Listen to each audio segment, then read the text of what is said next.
What's up, Team Tactile? As you know, we are on a search to find the best switches we can. So today we are going to do a switch review.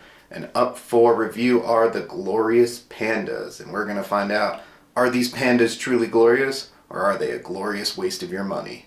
Let's get into the video. Alright everyone, welcome back to another switch review.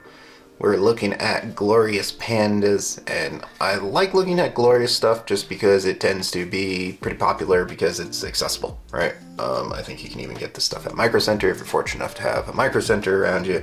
You can get it on Amazon, but it comes at a premium price.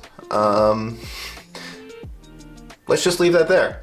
They are not the cheapest, and I'm not sure if that's worth it, but taking a look at what you get is a box with 36 switches in it. Glorious Panda switches, we know the name. It has a 67 gram spring, a tactile switch. They are plate mounted, RGB compatible. Like I said, 36 in this box, and obviously they work with all of their GMMK model keyboards.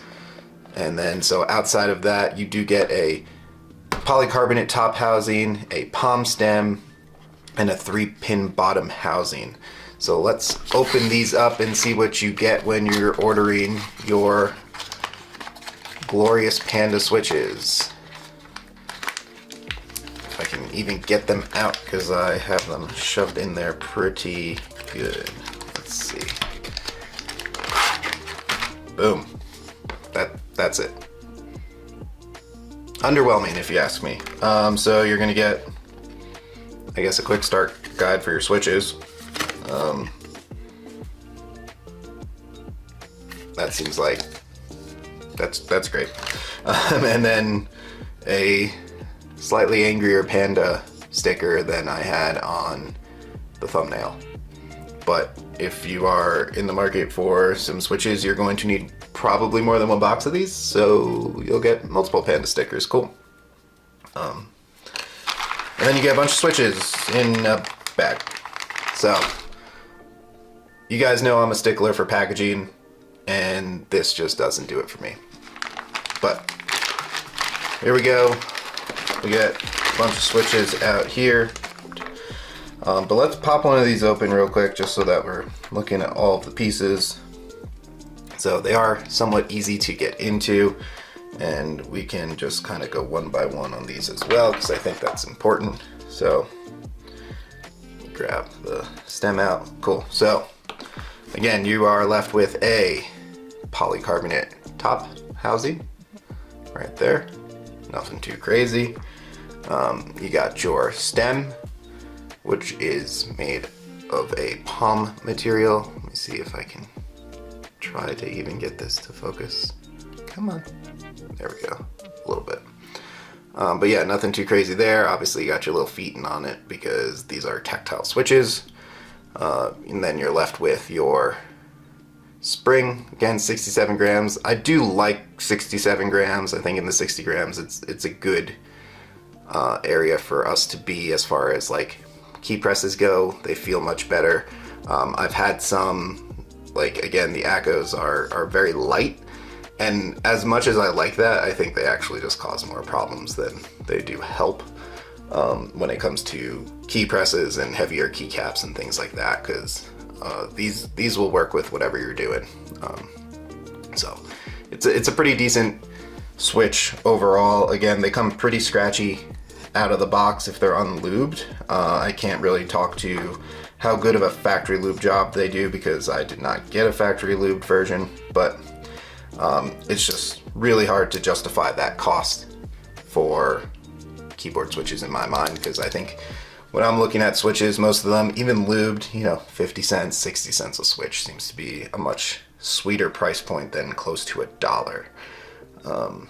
But again, these are very available, which makes it work, and I think people do like brand loyalty, so maybe you're building a GMMK Pro or something like that and you want to put these in it. I totally get it. They have a lot of kit deals and things like that, so maybe you can get that price down, but overall it is a keyboard switch that is definitely at a premium price, and I'm not necessarily convinced that it's worth that premium price with so many other switches on the market. But let's throw these into a keyboard and see what we get. So here we have Glorious Pandas in my most recent build. If you guys have watched my video on the KBD 67 Lite R4, that's what this board is.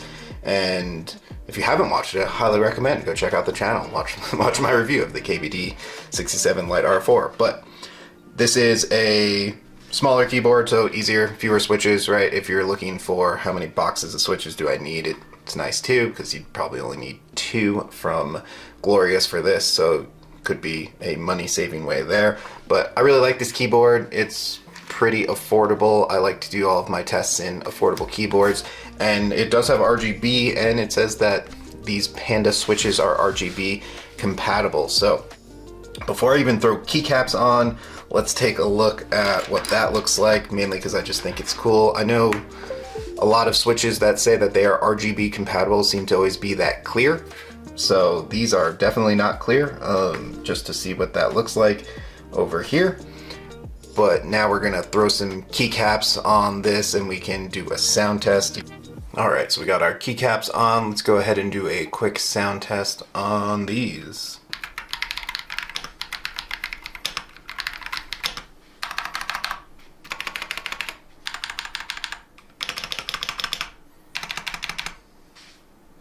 And there you have it, the Glorious Pandas in the KBD 67. I think they sound pretty good, definitely closer to a Thok than a Clack, but overall a pretty good sounding switch. So what do we think about the Glorious Panda switches? And I have mixed feelings about them. I had these in a aluminum keyboard, the Monsgeek M2, for a little bit, and I really did not like the sound. I do think they sound pretty good in this KBD 67 as a plastic board, and overall I think they are a pretty good switch. I like the weight of the spring and things like that. However, for the price, it is a hard one for me. You are looking at 60-ish cents, 57 cents around there for a switch unlubed, and almost $1 for a switch lubed. So for the price, I do think there are possibly better options out there, but you're not going to make a bad choice by going with these switches. I do just think that this is a little bit of a branding thing, right? You have the Glorious name on it, so people are after them because they're accessible and people like the Glorious brand. So it's a good switch. It wouldn't be the first one I recommend, even if you were looking for a tactile switch.